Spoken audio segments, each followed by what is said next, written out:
Assembly నియోజకవర్గాలు ఉంటాయి కదా, అవును. ప్రతి అసెంబ్లీ నియోజకవర్గ పరిధిలో ఒక పార్టీ కార్యాలయం నడపాలి కదా. ఖచ్చితంగా. ఉట్టి టీ కానీ ఏమి ఇవ్వకుండా అద్దెలు దాంట్లో పనిచేసే ఒక 2-3 స్టాఫ్కి జీతాలు ఇస్తే 1,00,000-1,50,000 అవుతుంది.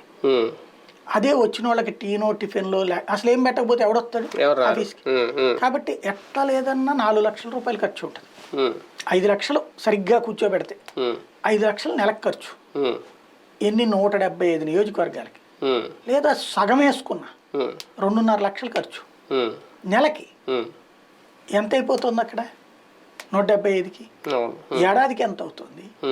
5 ఏళ్ళు నడపాలంటే ఎంత అవుతుంది? ఇది లేకుండా అది ఎప్పుడు వస్తుంది? లోకల్గా ఉన్నటువంటి లీడర్లు ఆర్థికంగా స్ట్రాంగ్ అయ్యండి వాళ్ళు మేము చూసుకుంటాంలే అంటే. షర్మిలకి ఇప్పుడు ఏమొస్తుంది? తెలుగుదేశం పార్టీలో అట్లాగా చూసుకునే వాళ్ళు ఉన్నారు, వైసీపీలో అట్లా చూసుకునే వాళ్ళు ఉన్నారు. ఇప్పుడు వాళ్ళ జిల్లా అధ్యక్షులు వాళ్ళే చూసుకుంటారు, పార్టీకి సంబంధించి పార్టీ నుంచి ఫండింగ్ ఏం వెళ్ళదు అదిలు కానీ. అదే వాళ్ళకైతే కనుక అట్లాగుంది. ఇప్పుడు ఈవిడ దానికి ఎవరు వస్తారు? కాబట్టి ఒక రకంగా చెప్పాలంటే రిటైల్ షాప్ను క్లోజ్ చేసేసి హోల్సేల్ షాప్లోకి వెళ్ళిపోయి డీలర్షిప్ తీసుకుంది.